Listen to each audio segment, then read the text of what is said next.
épisode 23 il me semble, puisqu'hier nous avons tourné l'épisode 22, c'est ça. Donc nous voilà dans l'épisode 23 aujourd'hui, et j'ai le plaisir de vous annoncer que j'ai terminé une partie de l'espace membre de formation que j'ai décidé de vous offrir, donc la première partie. Voilà l'espace membre de formation à quoi il va ressembler, avec ici une formation découverte donc que je vais complètement vous offrir, le lien va être dans la description, avec une partie donc blockchain pour que vous compreniez qu'est-ce que c'est que la blockchain, ensuite quelle est la différence entre la blockchain et les crypto-monnaies, comment est défini le prix de chaque crypto-monnaie, comment est-ce qu'elle est définie et comment elle évolue, et ensuite quelle est la différence entre le bitcoin, les altcoins, les stablecoins, quel est l'intérêt de chacun, pour que justement vous puissiez découvrir l'environnement global et l'univers des cryptos. Donc là, dans cette formation découverte, vous aurez pour le moment 4 vidéos, j'en rajouterai peut-être un peu plus après, où là vous avez une première vidéo ici, où on va juste avoir voilà, une première vidéo où je vais faire des explications. Bon là ça charge pas, mais voilà, où je vais faire des explications, je vais vous expliquer certaines choses, je vais vous montrer des exemples, et le but voilà, c'est que vous ayez une vraie compréhension globale de l'univers crypto dans cette première partie, et ensuite vous pourrez passer à d'autres étapes si vous le souhaitez, avec une formation plutôt débutante, donc ok, comment je fais pour faire mes premiers pas dans la crypto, ou investir, etc. Et ensuite une formation plus intermédiaire avancée, comprendre la psychologie des marchés, quelle est l'analyse fondamentale, quelle est l'analyse technique, quelles sont les arnaques à éviter, quelles sont les stratégies que moi j'utilise, quelle est la week-off, etc. Donc tout ça, ça va être détaillé dans ces différentes formations, dont je vous parlerai un petit peu plus tard, le temps que j'avance dessus. Voilà, maintenant que ça c'est dit, je voulais tout de même revenir là-dessus. Il y a une vidéo qui a vraiment plu, c'est EGLD copie d'Ethereum, où j'avais vraiment expliqué concrètement quelles sont les choses qui se ressemblent fortement, et comment est-ce qu'on peut percevoir un cycle qui revient en fait, souvent. Donc ça avait été beaucoup apprécié, c'était quelque chose de plutôt théorique, que j'avais montré vraiment concrètement avec les graphiques, et vu que ça vous a plu, j'ai décidé de m'orienter vraiment plus sur ce style de vidéo, et donc dans les prochaines vidéos, je vais essayer de vous apporter des concepts, vous présenter des stratégies, mais également des indicateurs, pour que vous ayez le plus de connaissances possible, et que vous soyez vraiment capable de tester ces techniques, tester cette lecture graphique, pour justement être le plus compétent possible. Maintenant que c'est dit, n'hésite pas à t'abonner à la chaîne si ce que je viens de dire te plaît. Lâche un petit pouce bleu justement dès maintenant. Pourquoi ? Tout simplement pour me donner de la force, parce qu'on sait très bien tous les deux que ça m'aide pour le référencement. Donc voilà, je le demande tout simplement parce que ça m'aide énormément. Et toi, ça te prend que 2 secondes pour faire ça, un petit like, t'abonner, et puis bientôt la formation qui arrive pour toi en description. Je vous rappelle juste une dernière chose avant de démarrer la vidéo, c'est que vous pouvez prendre rendez-vous avec moi. Vous avez un lien juste en dessous pour prendre rendez-vous en direct avec moi.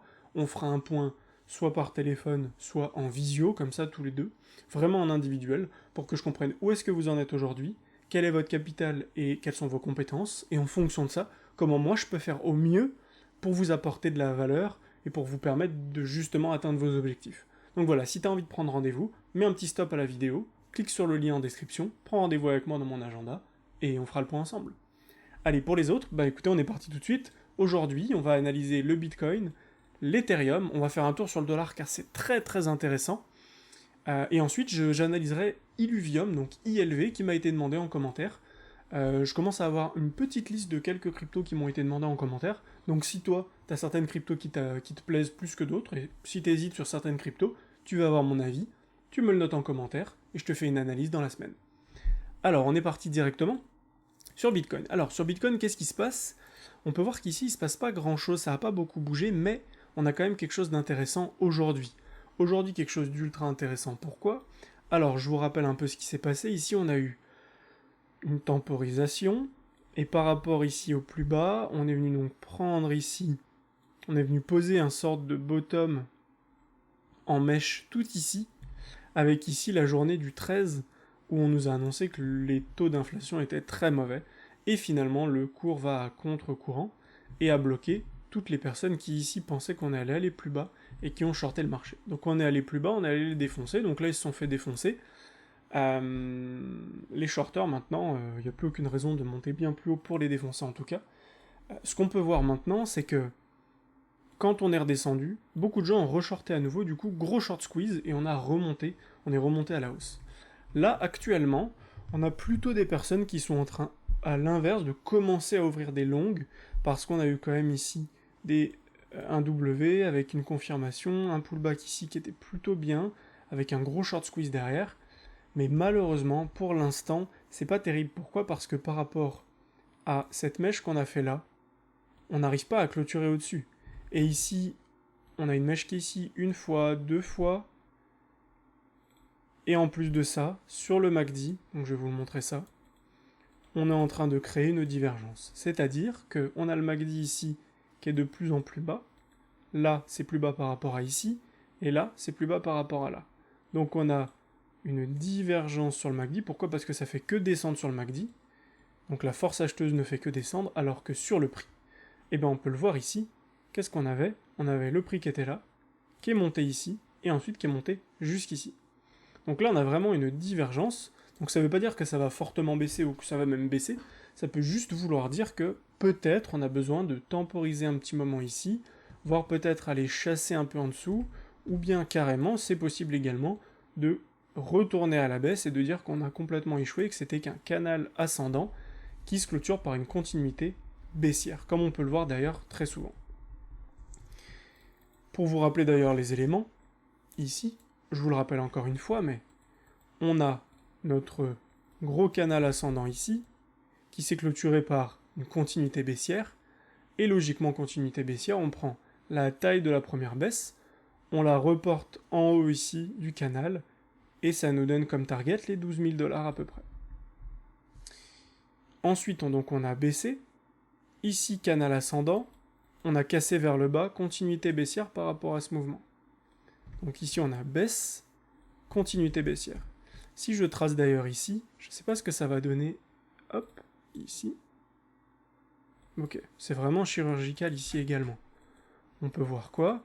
On peut voir que là, par rapport à cette baisse ici, voilà, quand on se remet en haut du canal, juste ici, voilà, on peut voir qu'on est venu tout pile juste ici. Donc tout simple, un canal ascendant ici, comme ceci, ça faisait même à la limite un petit canal descendant, mais on venait pas plus bas que là en fait. Donc au final on a fait ici un canal ascendant comme ceci, hop, en baissant un tout petit peu, on va chercher toutes les liquidités ici, juste au-dessus, une fois que c'est fait, on crée un M, on casse la structure vers le bas, et on se dirige tout en bas. Et actuellement on est en train de faire un M, on est en train de faire la même chose en fait, on est en train de créer un canal ascendant, tranquillement, ici on vient chasser pour récupérer toutes les liquidités au-dessus, juste ici, là c'est pareil, et finalement derrière on pourrait très bien faire peut-être même limite ça avec une mèche, mais in fine, ce que je vois fortement c'est faire ceci, continuité baissière, pour venir se garer peut-être là-dedans. Donc voilà ce que moi je vois actuellement. Maintenant c'est possible que ce soit pas le cas, et c'est pour ça qu'il faut faire avec ce que l'on voit et ce que l'on croit. J'enlève tout ça, hop, voilà, parfait. Tac, tac, tac, hop. Donc ça, c'était ce que j'avais expliqué la dernière fois. Je peux l'enlever pour l'instant. Hop, on va enlever ça, ça, ça.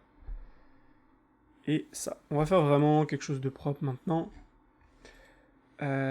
Ok, ça c'était celui de la dernière fois. On avait pris profit, super. Hop, voilà. Et je crois que même, je peux vous trouver sur Bitstamp, voilà. C'était la dernière chose qu'on avait vue ensemble, avec ici un short qui avait été ouvert. Pourquoi un short a été ouvert? Tout simplement parce qu'on a clôturé en dessous de cette mèche, donc j'ai ouvert un short ici, avec une descente ici, on a touché les 0,50, donc ici ça aurait pu être une première zone de profit, légère, à peu près 25% de mon capital, investi dans ce trade, et derrière j'attends surtout les 0,68, 0,786. Pour me couvrir, je suis allé en haut de la mèche ici. Par contre, attention, actuellement on est en train d'essayer de faire une bougie de ravalement, une bougie de retournement et de ravalement haussière. Qu'est-ce que ça veut dire? Ça veut dire que par rapport à la bougie d'hier, on essaye de faire une bougie qui avale complètement le corps de la bougie précédente, et moi ce que j'aime bien pour que ça fonctionne vraiment bien, c'est qu'on clôture au-dessus de la mèche ici. Donc si jamais ce soir on clôture au-dessus des 23 440, ce sera plus bullish, enfin ce sera bullish finalement, et donc on pourra dire que c'était juste une respiration avant d'aller chercher un petit peu plus haut, et ensuite pourquoi pas faire un M et reprendre un short à cet endroit-là. Donc si jamais on fait une bougie de ravalement haussière, dans ce cas-là, je pourrais clôturer mon short, et aucun problème, j'aurais fait très peu de pertes, voire pratiquement pas. Voilà ce que j'avais à dire pour le BTC, mais vraiment sur BTC, on le voit ici, hein, on le voit beaucoup également ici, ça monte, ici on descend sur le MACD, on est proche de cross bearish, si on cross bearish ici, on va avoir une accélération baissière, et on pourrait très bien, à minima, revenir dans les 0,618, 0,786, c'est pour ça qu'on prendra à peu près 50% de nos profits, et ensuite on baissera notre stop loss par ici pour être sûr d'être en gain, en full gain, avec toute la position. Et si jamais on va plus bas, on pourrait très bien venir choper ces creux ici, ou en dessous de ça, ou en dessous de ça. Le mieux ce serait de venir bien sûr en dessous de tous ces creux, où les gens sont venus tout simplement faire rebondir les prix sur cette zone. Voilà ce que j'avais à dire sur BTC. ETH, pas grand chose de plus à dire. Ici on est sur une zone quand même, on est entre les 0,618 et les 0,786. Donc on pourrait très bien remonter encore un peu, mais pour l'instant je vois plutôt du calme. On est à 2 doigts de cross bearish sur le TH, et donc on pourrait avoir de la consolidation ici dans cette semaine, ou bien d'aller chasser un peu plus bas, ce qui pourrait nous ramener globalement ici, si on va plus bas, hop, hop, entre les 0,618 et les 0,786, ce qui pourrait faire globalement dans cette zone. On pourrait très bien venir ici, voilà, pour venir chasser beaucoup de personnes, et si jamais ça suffit pas, comme le BTC, on peut très bien venir ici, on prend 50% de notre position, et derrière, on va chasser en dessous. L'objectif, c'est d'aller choper tous ces creux ici, où il y a beaucoup de liquidités à récupérer. Donc voilà ce que je voulais vous présenter ici. On avait beaucoup de liquidités à venir récupérer vers les 1700 $ sur ETH, donc ça fait vraiment beaucoup de sens qu'on y soit allé. Ici, c'est défendu par cette grande mèche et par tout ça. Donc ça fait beaucoup de sens ici qu'on n'aille pas bien plus haut. Maintenant, ce qu'on peut voir, c'est que ici on avait ouvert un long. On avait ouvert un long ici. On a pris plus de 20% de gain. On a pris globalement 22-23% de gain. Ici maintenant, moi j'ai décidé de clôturer ma position. Donc j'ai clôturé ma position, pourquoi? Parce qu'on est actuellement, je suis sur BTC plutôt bearish. Sur ETH, on a cross bearish également. Donc je ne vois pas le TH repartir tout de suite, je peux me tromper, mais il vaut mieux que je sois sûr d'être dans le bon train, et quand j'y suis, j'y vais à fond, et quand je suis pas sûr, je préfère ne pas y être pour pas me poser de questions, et pour pas commencer à faire n'importe quoi, et à paniquer, à être sous le coup de l'émotion. Donc là, j'ai pris mes 20% ici, je suis très content. Maintenant, je suis sorti de la position ici, et j'attends même de voir si je vais pas prendre un short. Actuellement, sur ETH, j'ai plutôt envie de prendre un short, c'est très intéressant, pourquoi? Parce que on est à 2 doigts de cross bearish, et ici on voit que par rapport à ça, donc au plus haut qu'on a fait, si on clôture au-dessus, c'est bullish, mais attention, si on clôture en dessous ici, ce sera bearish, et on est vraiment pas loin de le faire. Ici, juste une petite bougie rouge de 3-4%, on clôture en dessous, derrière c'est bearish, et là j'ouvrirai un short en me disant que finalement ici, on a simplement fait une chasse ici à la liquidité, on a réintégré derrière, on crée un M, ici on casse la structure, et derrière, direction 1200. Donc je suis à 2 doigts d'ouvrir un short, mais pour l'instant je temporise. Le short est déjà ouvert sur BTC, donc à voir ce qu'il fait sur BTC. Maintenant rapidement le dollar, on est à combien? 13 minutes de vidéo, ça va. D'ailleurs on va passer un peu de temps sur ILV, donc Illuvium. Le dollar. Alors le dollar, je vous avais déjà présenté une première chose. Sur le dollar, je vous avais présenté par rapport à la plus grande bougie, donc ici. Si on clôturait au-dessus, c'était bullish, si on clôturait en dessous, c'était bearish. On a clôturé en dessous, on a clôturé ici sur les 107,98,6. Donc par rapport à ça, j'ai ouvert donc il est mal placé d'ailleurs, j'ai ouvert un short, et ensuite par rapport à ce short, j'ai dit, du coup, vu qu'on a ouvert le short, maintenant, quelles sont les zones de profit? Donc j'ai pris le point bas, le point haut, et les 0,618, 0,786 sont dans cette zone.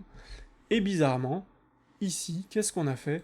On est venu se ranger en plein dans les 0,618, 0,786, donc ici, ça a été 75% de profit récupéré. Et derrière, qu'est-ce que j'ai attendu? J'ai attendu une confirmation de retournement haussier pour voir si je sortais ou pas du train. Donc voilà ce qui s'est passé. Ce matin, j'ai regardé le marché. Comment est-ce qu'on a clôturé hier? Hier, on a clôturé la bougie ici. Ce qui veut dire que maintenant, par rapport à l'ancien bottom qu'on a, enfin par rapport au bottom qu'on a posé ici, là et là, qu'est-ce qu'on pouvait dire? C'est que si on clôturait au-dessus de ça, c'était bullish, si on clôturait en dessous de ça, c'était bearish.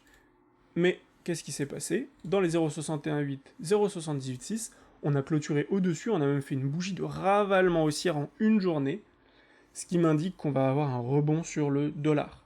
C'est pourquoi, rebond sur le dollar, rebond haussier sur le dollar, l'ETH qui a deux doigts de crosser bearish, triple divergence potentielle sur ETH, triple divergence potentielle sur BTC, baissière, ça annonce rien de bon, on est dans des zones un petit peu compliquées, donc moi je suis toujours parti sur un short sur BTC, sur ETH je suis à deux doigts de le faire, j'attends juste une confirmation sur le MACD, et je serai parti sur du short.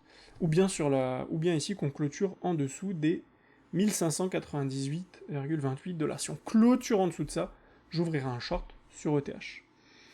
Voilà, maintenant que c'est dit, donc ça on peut l'enlever. Quoique je peux tout laisser pour l'instant.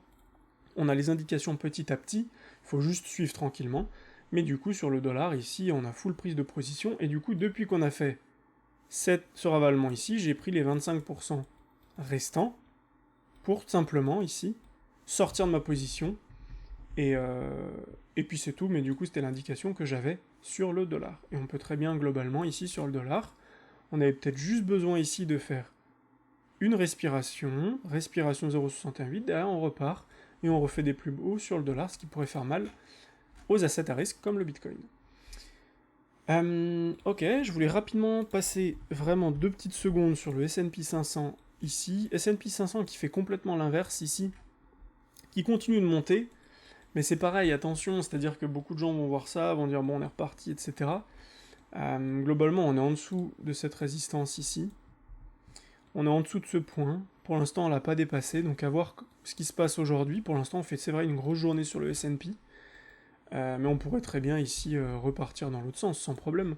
C'est juste pour le moment ce qui se passe, mais il reste plus de 4 heures. Donc, à voir comment ça clôture côté S&P. Mais c'est vrai que le S&P est plutôt bullish ici. Avec pas de divergence pour l'instant. Donc, c'est plutôt propre sur le S&P.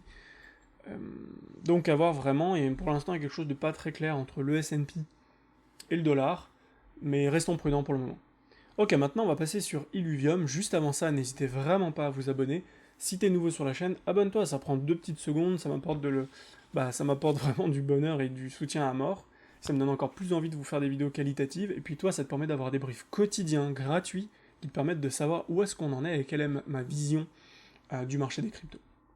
Donc maintenant que tu t'es abonné et que tu as posé ton petit like, on continue dans la vidéo.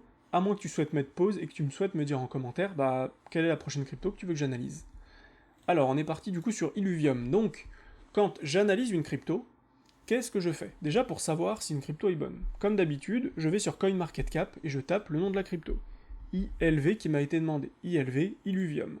J'arrive ici sur Illuvium, position 312. Donc là, on est vraiment sur une altcoin, petite crypto, 75 millions de market cap, c'est tout petit, c'est un tout petit projet ici. Alors, qu'est-ce qu'on a? C'est du DAO, Metaverse, Play to Earn, Collectible on NFT, Gaming. Donc ça, c'est intéressant. Maintenant, est-ce qu'on est dans la bonne période pour que tout explose dans le Metaverse, NFT, tout ça? Je pense pas. Donc je pense qu'il y a plutôt le temps ici pour trouver de l'achat sur ILV. Maintenant, on va quand même regarder. Premier gros problème, ILV offre maximum 10 millions de tokens. Ici, on en a délivré 650 000. On a livré 7% des tokens. On a mis en circulation 7% des tokens. Et ça, c'est un gros problème. C'est un gros problème, pourquoi? Parce que quand on regarde la chart full, c'est intéressant dans le sens où on est sur une bonne zone. Ici, on a des supports. Tous les gens qui ont acheté là vont sûrement défendre pour pas qu'on aille plus bas. Mais on n'a que 7% de dilution de tokens. Donc là, il faut faire ses propres recherches pour aller regarder comment est-ce que la circulation des tokens est faite, comment est-ce qu'on fait pour délivrer de nouveaux tokens. Parce que si c'est fait d'un coup, on risque d'avoir plein de tokens qui risquent d'être vendus d'un coup, beaucoup trop d'offres, et donc le prix du token va complètement s'effondrer, et là on pourra aller très très bas, à 7%, je veux dire si d'un coup on passe de 7% à 40 ou 50% de dilution de tokens, on pourrait avoir un prix passé de 116 à 10 $ ou 15 $ très facilement. Donc là, ça me fait très peur, moi, quand je vois ça. Et en fait, il y a tellement d'opportunités sur le marché que je préfère ne pas investir sur ce type de crypto, même si le projet est très bon derrière, parce que tant que la circulation est comme ceci, ça peut faire peur, ça dépend vraiment comment est-ce qu'ils font pour diluer les tokens. Donc, market cap pour l'instant c'est propre, mais forcément parce qu'ils n'ont pas fait de dilution de tokens en fait. Il y a eu que 7% de sorties, au début sûrement, donc le marché a suivi son cours, suivi le cours du prix, mais si demain on a une grosse décorrélation entre le market cap et le prix, ça peut être très très négatif, et là la crypto peut complètement s'effondrer. Donc on va quand même regarder chartistement parlant, et c'est ce que je disais, c'est intéressant chartistement parlant. On peut zoomer un petit peu. Si on zoome, qu'est-ce qu'on voit? Globalement, on devrait voir 5 vagues.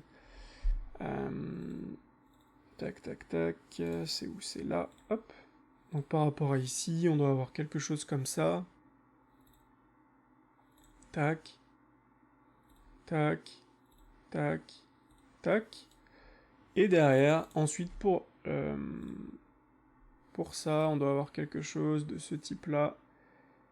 Avec du style une AB égale... C'est un peu compliqué ici, je sais pas, je pense que je la trace ici. AB égale CD. Quelque chose comme ça. Pas très propre en réalité, mais globalement voilà ce qu'on attend. Donc ici on peut très bien ne pas avoir fini, et finir beaucoup plus tard, jusqu'ici. Malheureusement on ne pourra pas faire une AB égale CD ici, parce que sinon je pense qu'on rentrerait en négatif. Et oui, on rentre largement en négatif, donc on peut pas le faire. Mais bon, bah à voir où est-ce qu'on arrive globalement là. Hein. Ce que je peux faire ici, c'est faire des petites recherches techniques pour voir s'il y a des choses évidentes ou pas.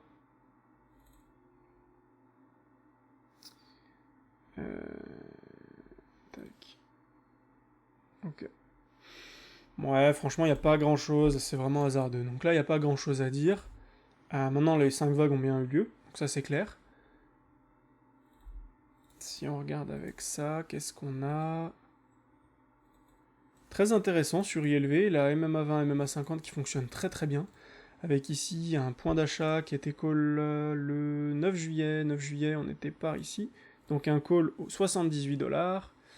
Et une annonce de vente ici le 18 janvier aux 785$, ce qui faisait un gain de, bah c'est facile, de x10, donc de 1000%.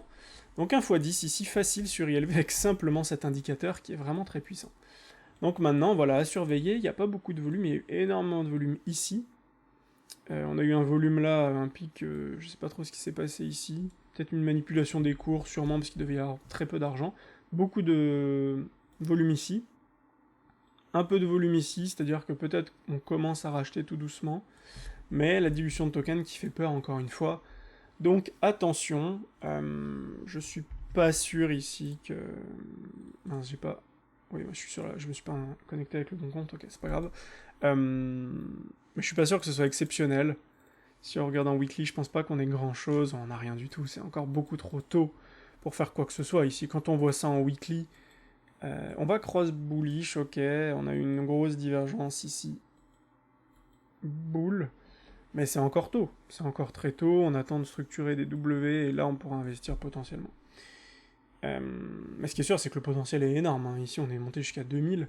Maintenant, il faut attendre et laisser faire les choses. Je pense que le mieux, c'est d'aller plutôt sur BTC, ETH, être capable de faire fructifier son capital jusque 2024. Et là, en 2024, quand on va se rapprocher on va se rapprocher ici du prochain halving. À partir de là, on fera le point sur les différentes cryptos, les différentes altes, et on verra, ok, est-ce que celle-ci, finalement, elle a fait ça et c'est pas terrible, ou est-ce que finalement, elle a bien résisté ici, elle a fait quelque chose comme ça, avec une dilution de token qui a été plus importante sur le token, mais qui a été bien avalée et digérée par le cours. Dans ce cas-là, là, ce sera hyper intéressant. Je pourrais vous dire, ok, là, effectivement, on attend une dernière structure, un W qui casse, et là, on achète, et on attend ensuite avec MMA20 et MMA50, voir ce que ça donne, plus les indications que je peux avoir beaucoup plus court-termistes, pour voir quand on peut revendre. Donc ça dépendra, mais ILV, effectivement, je vais le mettre dans une liste, et on le regardera dans plusieurs semaines, plusieurs mois. Donc voilà, j'espère que cette vidéo vous a plu, elle était plutôt longue, mais j'avais envie de vous présenter des choses hyper intéressantes. Merci de m'avoir proposé ILV, c'était hyper intéressant de regarder ça. Je vous laisse vous abonner, liker la vidéo et prendre rendez-vous avec moi si vous le souhaitez pour qu'on puisse analyser vos cryptos et vos investissements actuels. Et moi je vous dis à demain pour une prochaine vidéo crypto. Ciao ciao.